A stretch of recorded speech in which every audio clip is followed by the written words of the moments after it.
Across centuries, few names have echoed through the halls of power like the Rothschilds. From the cramped ghettos of 18th-century Frankfurt to the pinnacle of global finance, they built a dynasty that quietly shaped empires. This is a story of strategy, ambition, and one family's rise to silent dominance over the world's wealth. Welcome to History X Videos. In the cramped, restricted Jewish ghetto of Frankfurt, Meyer Amschel Rothschild begins his journey. Not as a banker, but as a textile trader. Barred from owning land or engaging in many trades, Meyer searches for opportunity in places others overlook. Among piles of second-hand clothes and discarded goods, he hones a skill that will define a new era of finance. Discontent with the low margins of textiles, Meyer shifts his attention to gold coins and antiques. His sharp eye for value and opportunity sets him apart.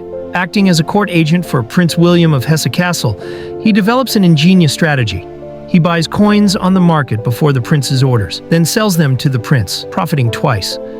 In modern finance, we call this front-running. Back then, it was pure innovation. By 1782, Meyer has amassed significant wealth. But mere wealth isn't his end goal. He wants power, he wants legacy, and for that, he needs to evolve, from a trader to a banker. Through prudent investment and bold moves, Meyer becomes the richest man in Frankfurt, yet he dreams far beyond German borders. To turn his banking enterprise into a European powerhouse, Meyer sends 4 of his sons to major cities: Vienna, Naples, Paris, and London, each a financial hub with unique opportunities. This decision changes everything. In London, Meyer's 3rd son, Nathan Meyer Rothschild, arrives with £20,000 and a burning desire to succeed. Britain, booming with industrial revolution, offers immense potential. Nathan quickly identifies profits in the textile trade, but he doesn't stop there. Through a shrewd strategy, Nathan profits at 3 levels: supplying raw materials, overseeing the dyeing process, and selling the finished product. In his own words, "I got 3 profits instead of 1. That initial £20,000 multiplies to £60,000 in a few short years. But Nathan's ambition knows no bounds.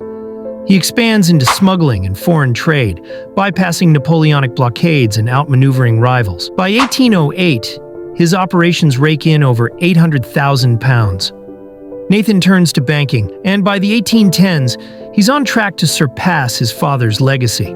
As Europe plunges into war, the Rothschilds see not chaos, but opportunity. In 1814, Britain's Duke of Wellington needs vast sums of French currency to fund his campaign against Napoleon. Nathan steps in, securing and transporting £800,000 in gold across enemy lines, earning unmatched respect and immense profit. He later reflects, "It was the best business I ever did." War becomes the Rothschilds' greatest business. Through their 5-city network, they dominate the currency exchange, charging high fees and moving capital across borders faster than governments could react. Using couriers, pigeons, and fast horses, they build what some consider the earliest version of high-speed financial communication. By the mid-1800s, Nathan Rothschild is the richest man in the world. But even titans fall. On July 28, 1836, Nathan dies unexpectedly at age 58. His passing shocks the financial world. The London Times calls it one of the most important events for Europe in a long time. Still, the House of Rothschild does not crumble. Thanks to their decentralized model and powerful family ties, the Rothschild banks continue. Now, James Rothschild in Paris steps forward. Educated, bold, and just as cunning as Nathan, James looks beyond wars and bonds. He sees the future: railroads. As railways crisscross Europe, James ensures the Rothschilds are at the heart of funding, owning, and building this new infrastructure. Railroads revolutionize transport, economy, and trade, and behind the scenes, the Rothschilds fund the steel, the land, and the engines of change. The dynasty's empire now stretches across industries: banking, railways, mining, and more. At their peak, the Rothschild family influences international policy, funds governments, and shapes the direction of empires.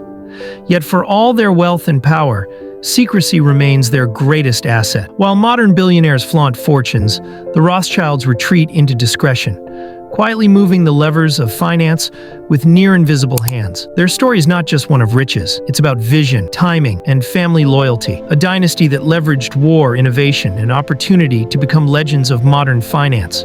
Even today, whispers of their influence linger in conspiracy theories and financial folklore. But one thing is undeniable: The Rothschild legacy changed the world. What's your take on the Rothschild legacy? Power or conspiracy? Drop your thoughts in the comments below. Subscribe for more fascinating videos.